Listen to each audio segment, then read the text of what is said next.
Hey, how's it going, everybody? I'm Joe. This is my channel, Eager Expat. It's just daily looks around Bangkok. Sometimes I'm out doing street tours, often.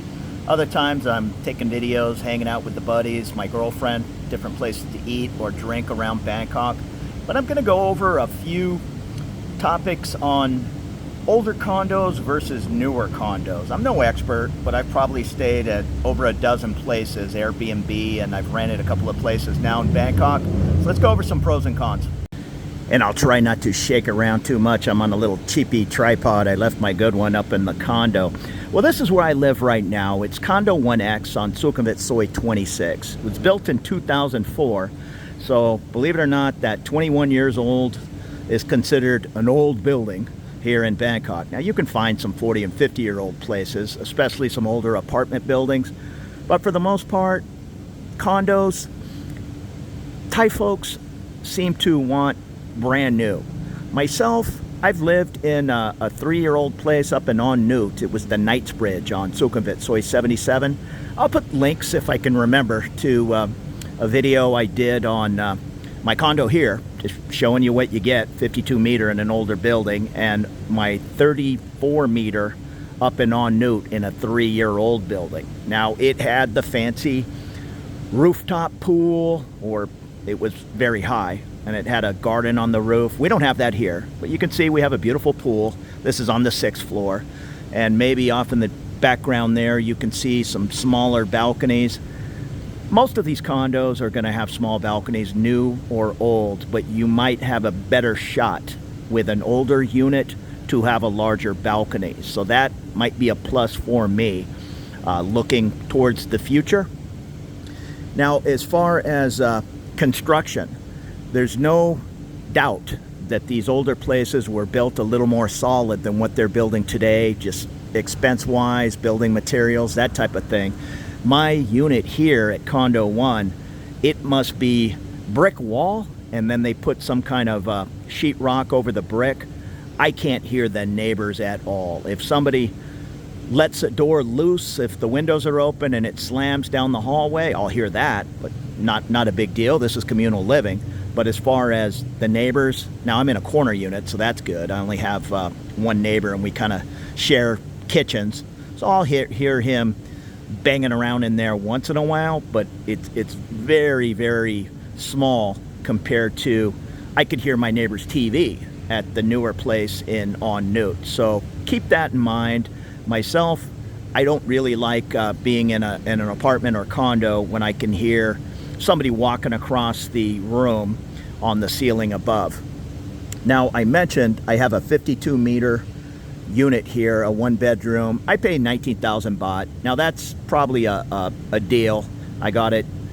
I've been in here 2.5 years, so I had a year lease, and then I locked down a 2-year lease at the same price. But I think I have a buddy who's paying 22,000 baht for the same 52 meter, and another one that's paying 24. I'm up on a high floor.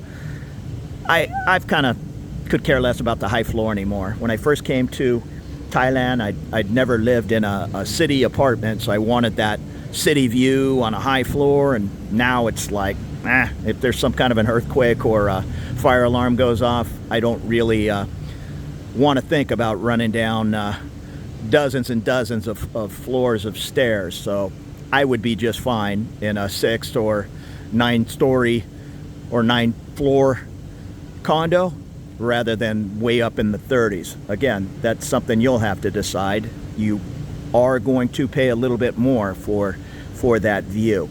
And as far as size-wise, it's not uncommon to see 70 meter 1-bedrooms or 120 meter 2-bedrooms, and they're not crazy expensive. You're going to pay for the space wherever you go in Thailand. There's some, they must be 40 or 50-year-old apartments just around the corner here. They're 220 meter, 3-bed, 2-bath, and yeah, they're 75, 80,000 baht. So there's going to be no free lunch, but you can find something in the middle. All day long, you'll pay 25, 30,000 baht for a 3, 4, 5-year-old 35 meter apartment. Maybe you'll get lucky in 40 meter. Where for that same money, you could get a 60, 70 meter one bedroom in an older unit. So keep in mind, for me, I don't really care. The extra space is nice, but what I really want in the future, I mentioned it before, is a larger balcony to be able to put out a little garden or have a little bit more room than just my 2 air conditioners taking up all the space. As far as finding these places, you need to 9 out of 10 times go through an agent. The old school wisdom was to just walk around and go into the juristic or apartment offices. Apartments, you can still do that, but as far as the condo offices, the juristic offices at different buildings, they're getting less helpful as far as being able to tell you there's 15 units available and I have the keys for 5 of them, let's go take a look.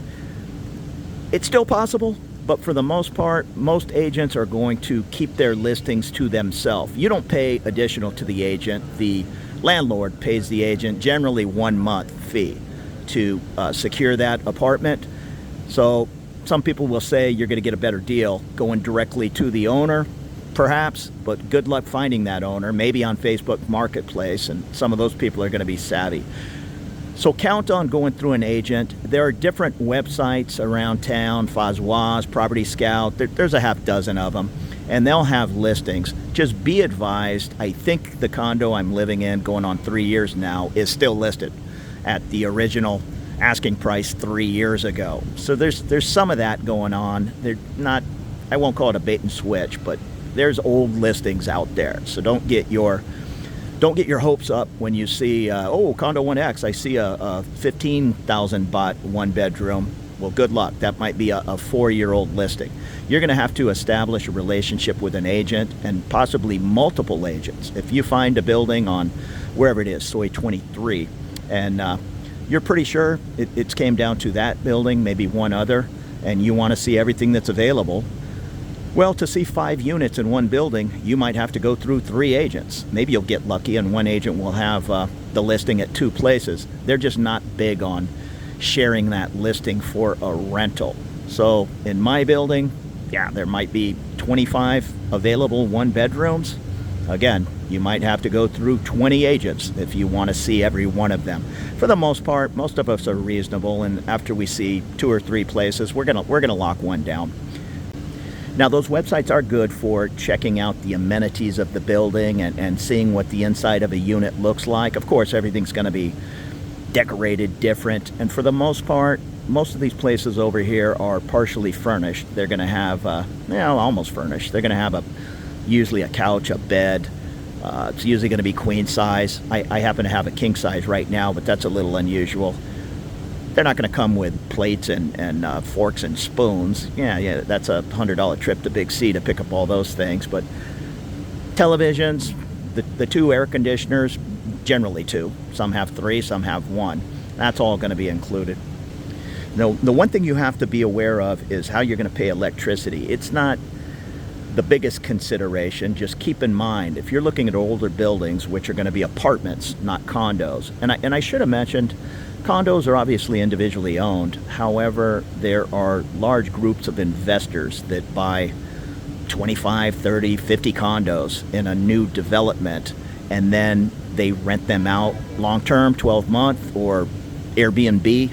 So there's some of that going on. The higher-end $100 a night Airbnb apartments in Bangkok, they're going to be in the brand new buildings. Nobody is going to want to pay $100 a night to stay in a 40-year-old building. So just keep that in mind. That's not a major consideration to me. I like Airbnb. I've used it, but I don't know here. I know my neighbors. The one neighbor across the hall, him and his wife live in Spain. They're here about 2 months out of the year. The neighbor next door, he's a government worker, and that's it. I think some kids moved in down the hallway, but they've been here 2 or 3 months, so they're full-time folks. Personally, I would just rather live somewhere where everybody has something invested. There's a lot of owner-occupied units here in my building, or long-term renters such as myself, so we all treat the place as it's our home.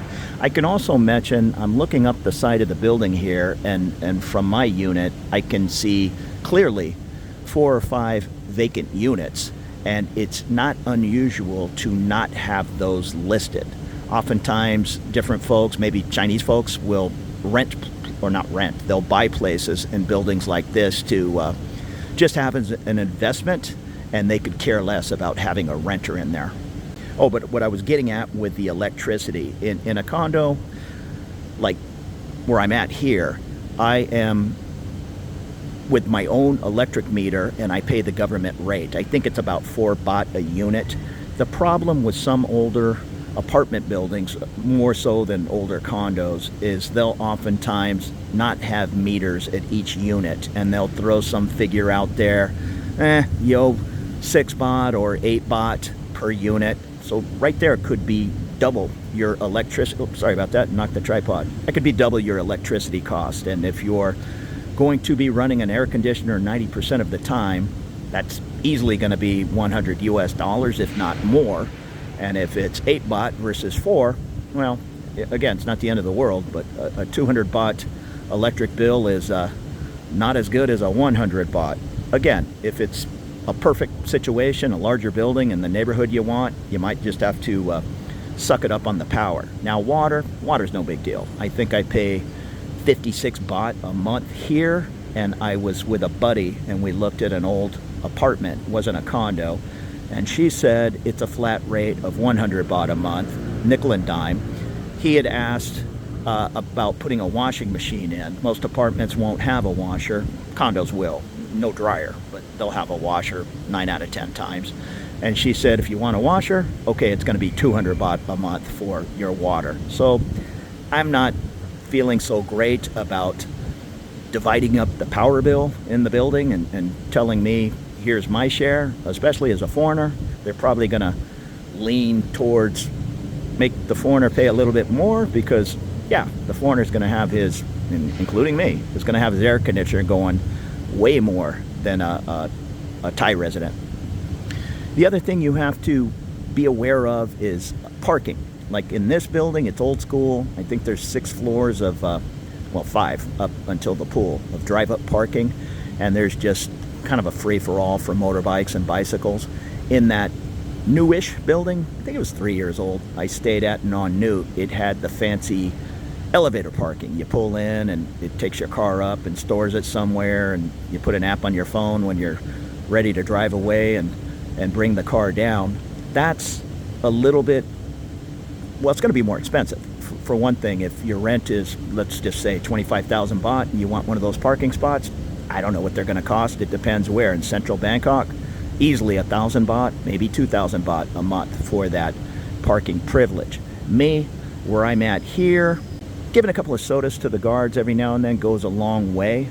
So on the rare occasion, I might have my girlfriend bring her cousin's car over, or a rental car, and we're going to park it in the visitors parking for 6 hours or 10 hours before we get an early start in the morning. It's just not as much of an issue at a quote-unquote older building than it would be with the fancy elevator system. So there you go. If you haven't caught on, I lean towards these older buildings with a little bit more room. Of course, you're going to have to be careful with how well the building is maintained. Now, this particular building, we have a lady, she must just take care of 2 floors, because I see her half the day on my floor just sweeping and polishing and emptying the garbage cans and all kinds of things. There's a real attention to detail, even in an older place. Well, again, it's silly to me to call a 21-year-old place old, but I guess it is. The one thing I will say with this building, and probably many other older buildings, things are a little slower to be repaired, if they're going to be repaired at all. If some knucklehead dents the elevator, and there are service elevators, you shouldn't be moving your big huge dresser in the regular elevator, but if they ding it up, well, that ding's staying there. They're not going to spend thousands and thousands of dollars. They might in a brand new building to fix that scratch in the elevator. Here, if somebody puts a big old gouge on the floor in the elevator, well, there you go. That gouge is now staying there. Or the little patio off to the left here at the pool, it's kind of been under construction now for 6 or 7 months, and I don't know if there's a big hurry in getting that fixed anytime soon. So get out there, take a look. Best of luck to you. And again, follow along the channel for more looks around town. We'll see you later. You have a great evening.